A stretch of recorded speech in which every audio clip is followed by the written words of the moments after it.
반갑습니다. 이번 시간에는 스케치업에서 치수, 그걸 표시하는 방법에 대해서 설명을 드리겠습니다. 보통 우리가 모델링 하기 위해서 도면 그려진 걸 보면은 그 도면에 이제 수치가 이렇게 다 기입이 되어 있죠. 그죠? 그런 식으로 스케치업에서 똑같이 할 수가 있습니다. 자, 어떻게 하는가 하면요. 만약에 어떤 도면이 있다고 가정을 하고요. 요거를 이제 200 곱하기 300 이런 식으로 도면을 그립니다. 이렇게 되어 있을 때 높이도 정확하게 하죠. 한 50 정도. 이렇게 됐을 때, 자, 여기에 대한 이제 치수를 표현을 합니다. 자, 이 툴바에 보시면은 디멘전 부분이 있죠. 여기 이제 치수를 표시하는 부분입니다. 자, 클릭하시고 마우스 시작점을 잡아주시고요. 클릭. 그리고 끝점 잡아주시고 클릭. 자, 이렇게 쭉 빼내면은, 그죠? 지금 Y축 방향으로 빼내고 있죠. 이걸 만약에 위로 Z축으로 빼면 또 이런 모양으로 나옵니다. 이렇게 빼내고 적당한 위치에 갔을 때 한 번 더 클릭. 이렇게 하면은 이제 치수가 기입이 되는 거죠. 마찬가지로 이 부분도 마찬가지겠죠. 하고 클릭하고 이렇게. 자, 그리고 이 부분도 클릭하고 이렇게 이제 표시가 가능하겠죠. 치수. 자, 이렇게 하고 만약에 이거를 우리가 인쇄를 한단 말이죠. 인쇄를 했을 때 요걸 보고 그대로 도면을 그릴 수가 있을 겁니다. 그죠? 자, 만약 원이 있다. 원이 있다면은, 자, 원 같은 경우에 이제 이렇게 표현되겠죠. 자, 예, 원을 그리고요. 이 원에 대한 치수는, 자, 이런 식으로 표현이 됩니다. 클릭하고 빼내면은, 이렇게, 예, 지름이 이렇게 표시가 되죠. 지름. 그리고 만약에, 어느 부분에 호가 있다. 자, 제가 그것도 표시해 보겠습니다. 만약에 이 부분을, 클릭해서, 이 부분이 호로 이루어져 있다. 깎아내야 되겠죠. 자, 이렇게 되어 있는 부분이 있다면은 요것도 마찬가지로 치수 도구를 이용하면은 똑같이 표현이 됩니다. 자, 요거는 이렇게 R 반지름으로 이렇게 나오죠. 레디우스 값으로 이렇게 표현이 됩니다. 자, 이렇게 한 거를 우리가 인쇄를 해서 프린트를 해서 다른 사람을 주면은, 자, 그걸 보고 그대로 도면을 그릴 수가 있겠죠. 만약에 요 부분이 돌출이 되어 있다. 이렇게 돌출이. 자, 그러면은 이 부분은 지우고요. 다시 제가 그리겠습니다. 지우고 이렇게 되겠죠. 하고, 자, 돌출된 길이도 표현을 해줘야 되겠죠. 그러면은 마찬가지로 돌출된 부분도 마찬가지로 똑같이 하면 됩니다. 자, 예를 들면은 요게 치수가 얼마인지 한번 볼까요? 일단 여기서 여기까지가 74.77이죠. 그죠? 자, 요거는 기록은 안 됩니다. 우리가 눈으로 확인하는 거지. 기록은 반드시 치수 도구를 사용해야 되겠죠. 요걸 할 때 이렇게 빼면은 이게 안 되죠. 그죠? 그래서 요 끝부분을 잡고 다시 보겠습니다. 선택이 잘 안 되는데 끝부분을 잡고 이렇게 빼내면은 이렇게 74.77이라고요. 이렇게 치수가 기입이 되죠. 자, 이렇게 하시면 되고요. 만약에 이게 어렵다 그러면은 임의로 라인을 하나 그어주면 되겠죠. 라인을 여기서 이런 식으로 라인을 긋고 이 라인에 대해서 치수를 적어 주셔도 됩니다. 이렇게 이 점 잡아서 이렇게 할 수도 있겠죠. 그죠? 자, 이런 식으로 이제 치수를 표현하고 요걸 인쇄를 하면은 그걸 보고 그대로 또 도면을 그릴 수가 있을 겁니다. 자, 요게 이제 치수 도구 쓰는 방법입니다. 그리고 이제 우리가 보통 건축 모델링을 할 때는 치수를 표현하되 이런 식으로는 이제 표현을 안 합니다. 좀 다르게 이제 원래 이 모양에서 요게 딱 붙어 있는데 이거를 어느 정도 지우고 제가 처리해 보겠습니다.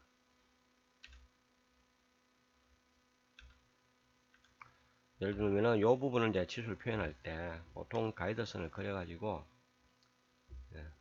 하고 도 가이드선 그리고요. 이렇게 그리고 여기서 뭐 보통 한 요 정도 요것도 치수가 있습니다. 띄우고 제가 모델이 너무 작기 때문에 이렇게 좀 크게 표현이 되는데 적당히 제가 비슷하게 하는 이 정도 하고 여기서 이제 치수를 이렇게 표현하죠. 이 점과 이 점을 잡고 이런 식으로 이렇게 표현합니다. 이렇게 해야 이것이 변형이 돼도 만약 우리 하다 보면 달라질 수도 있겠죠. 그죠? 이렇게 달라지도 치수가 안 바뀌죠. 그죠? 그런 식으로 하고, 보통 이런 식으로 이제 작업을 많이 하거든요. 실제 모델링 할 때는. 근데 이거를 이런 식으로 안 하고, 아까처럼 여기에다가 바로 이어서 이렇게 빼서 치수를 하게 되면은, 요 부분을 빼면은 이게 같이 움직이죠. 자, 이 상태에서 만약 요걸 입력할 수도 있거든요. 값을 갖다가 100 이렇게 입력할 수도 있습니다. 자, 이런 식으로 됐을 때는 이 값은 변형이 안 됩니다. 조절해도. 근데 보통은 이제 모델링 할 때 이런 식으로 해놓고 작업을 많이 합니다. 요런 방법이 있다는 걸 제가 설명드립니다. 이렇게 한다는 거. 자, 요럴 때 이제 이거를 가이드선을 지우면은 이런 식으로 되겠죠. 보통 도면이 이런 식으로 되어 있는 거 보셨죠, 그죠? 여기 이제 치수 도구에 대한 설명입니다. 뭐 이건 복잡한 게 없으니까 단순하게 이 정도만 하면 될 것 같고요. 그 다음에 하는 김에 이제 다른 것도 해보죠. 여기에 자, 이 도구 요거는 텍스트를 입력하는 겁니다. 텍스트를. 자, 치수에서도 이렇게 텍스트를 입력할 수가 있거든요. 이 부분을 내가 수정을 한다면 더블 클릭해서 내용을 다른 걸로 입력을 할 수도 있습니다. 이렇게. 근데 이건 치수인데 이렇게 하기는 좀 이상하죠, 그죠? 근데 이제 요거를 자, 이 텍스트 부분, 텍스트라고 되어 있죠. 요걸 하고 이렇게 하면은 자, 이렇게 내가 어떤 내용을 입력을 할 수도 있습니다. 여기다가 뭐 한글로 입력해야 되겠죠. 하고 클릭. 이렇게 설명을 할 때 풍선 또는 탭 저 뭐죠? 어, 풍선 도움말 비슷하게 이렇게 설명을 단다든지 뭐 지시선을 그린다든지 할 때 그때 이제 사용을 하시면 되겠죠. 이렇게 사용되는 겁니다. 이 텍스트는. 이럴 때 쓰시면 되고요. 그 다음에 요건 이제 3D 텍스트인데, 자, 3D 텍스트 같은 경우에는 그 뭐라 그러죠? 자, 그 치수나 저 일반 텍스트는 요게 그 모델링의 개체는 아니거든요. 그래서 뭐 이거를 입체로 만든다든지 그렇게 할 수는 없습니다. 근데 3D 텍스트 같은 경우에는 여기 한 모델링의 한 부분을 이렇게 만들 수가 있죠. 자, 이걸 클릭을 하면은 이런 식으로 뜨죠. 자, 다시 보겠습니다. 캔슬하고 텍스트 하면은 자, 글자가 이렇게 입력이 되어 있죠. 여기서 내가 입력하고 싶은 글자 뭐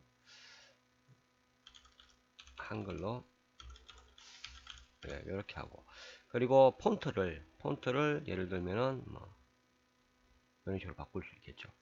그리고 이제 뭐 이거는 정렬인데 사실 뭐 이게 개체가 되기 때문에 정렬은 별 의미가 없습니다. 내가 그냥 원하는 데 갖다 붙이면은 그게 정렬이니까 이건 크게 의미는 없고요. 자, 폼에 필이라고 되어 있죠.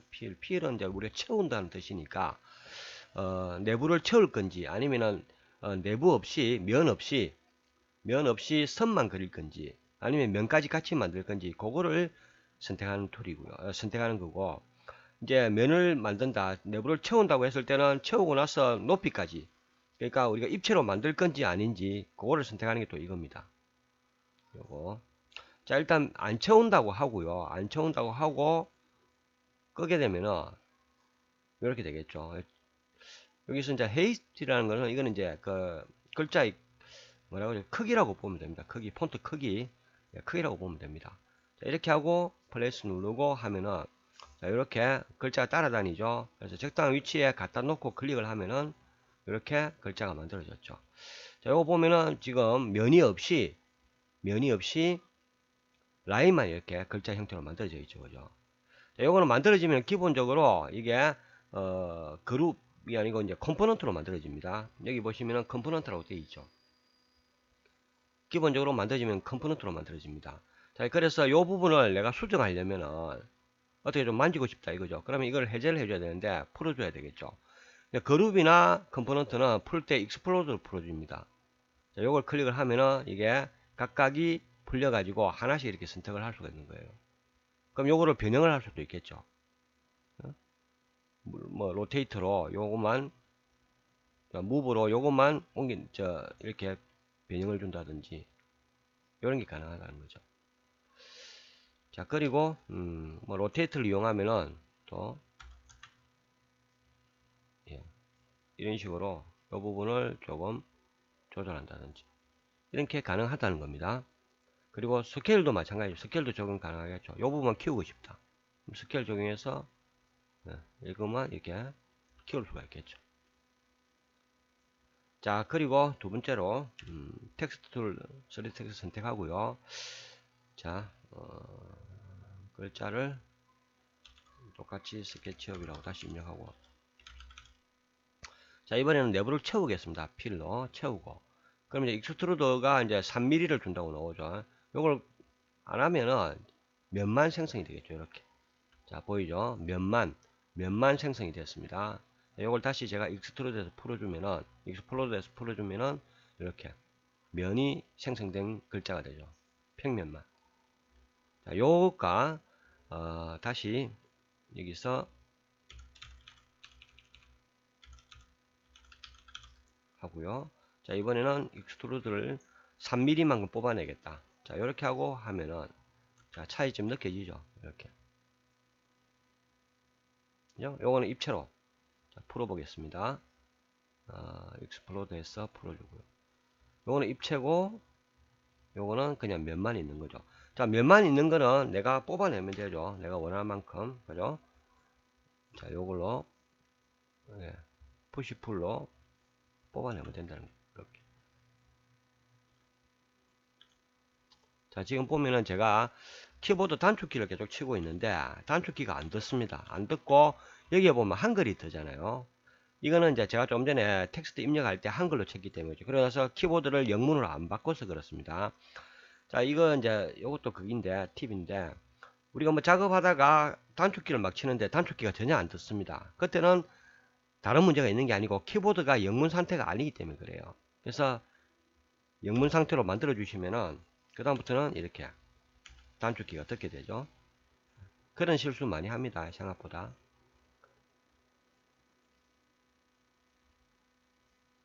자, 이런 식으로 이제 조절 가능한 거죠. 요게 이제 3D 텍스트인데 3D 텍스트 자체가 뭐 그 단점이 하나 있습니다. 뭐냐면은 이렇게 그려놓은 거를 수정을 할 수가 없어요. 글자를 수정이란 말은 이걸 뭐 스케일을 다르게 적용하고 뭐 모양을 좀 변형시키고 이런 수정을 말씀드리는 게 아니고 글자를 수정을 못합니다. 스케치업을 제가 다른 글자로 바꾸고 싶으면은 바꿀 수가 없습니다. 그럴 때는 이거를 지우고 새로 만드셔야 돼요. 새로. 자, 그걸 이제 보완하는 툴이 또 있습니다. 원래 여기는 없는데, 기본 툴에는 없는데, 그것도 루비에 보면은 3D 텍스트 입력하는 루비가 또 따로 있습니다. 그거는 글자를 내가 만들어 놓고 나서도 나중에 글자를 수정이 가능합니다. 그런 것도 있다는 거 이제 말씀드릴게요. 자, 3D 텍스트는 뭐 이 정도만 하면 될 것 같습니다. 나중에 이게 이제 심화 과정으로 들어가면요, 우리가 글자를 예를 들어서 자, 이 상태에서 여기에 박스를 제가 하나 그리고요. 박스를 그리고 이거를 이렇게 하고 이 면에다가 내가 글자를 입력할 거예요.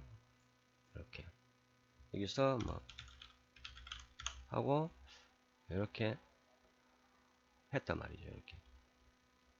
근데 이거를 내가 지금 이게 이제 양각으로 튀어나와 있지 않습니까? 양각으로. 그죠? 이게 글자 튀어나와 있는데 나는 집어넣고 싶다. 속을 음각으로 만들고 싶다. 이 상태에서는 안 됩니다. 이거를 푸시풀로 이렇게 집어넣으면 안 들어가잖아요. 그죠? 자, 이 상태에서 한 번 더 밀어 엮겠습니다. 들어가는 것 같죠? 이렇게. 근데 이것도 잘 안 됩니다. 해보시면은. 잘 안 돼요. 들어가고, 한 번 더 들어가고. 이러면은 지금 여기 선택됐죠? 근데 이렇게 하다 보면 이게 안 들어가고 밑에가 늘어난단 말이죠. 이런 경우도 생기고 이 부분이 잘 안 되더라고요. 해보니까. 지금 잘 안 되잖아요. 그죠? 그리고 여기 아마 면이 없어서 그럴 거예요. 내가 이거 하면서 이게 면이 사라졌단 말이에요. 그죠? 이렇게. 이게 왜 사라졌는가 하면은 제가 푸시풀로 처음 밀어 열 때 보겠습니다. 자, 지금은 이게 보면은 자, 요거를 제가 집어 엮고 딱 들어갔죠. 그러면서 이게 면이 없어져. 요거는 면이 남아있죠. 그래서 요거는 다시 이렇게 집어넣는 게 되는데, 면이 없어졌죠. 까만 거 돼 있으니까.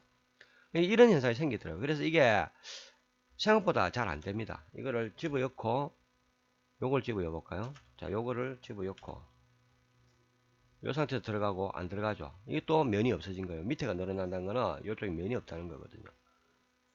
면이 없어서 아래쪽이 선택이 된다는 거예요. 요쪽이. 그렇거든요. 근데 처음에 요거 스케치업의 서차 할 때는 또 잘 됐잖아요. 그죠? 그래서 이게 원래 잘 안 되는 게 맞습니다. 그래서 요걸 하는 방법이 따로 있습니다. 오늘 뭐 지금 설명드릴 건 아니고 다음에 다른 거 강의할 때 제가 설명을 드리겠습니다. 자, 이런 식으로 어쨌든 3D 텍스트를 만들 수 있다는 거. 자, 그렇게 보시면 될 것 같고요. 이제 기본 툴에 대한 설명은 이걸로 거의 다 된 것 같습니다. 원래 이제 설명 안 들은 부분 이런 게 이제 시점 이런 거 조정하는 게 있는데 요거는 사실 우리가 시집 만들 때 필요한 거거든요. 그래서 우리가 하는 모델링에는 사실 필요 없는 기능입니다. 그래서 요거는 제가 설명 안 하겠습니다. 자, 요까지 하면 이제 기본 툴에 대한 설명 다 드렸고요.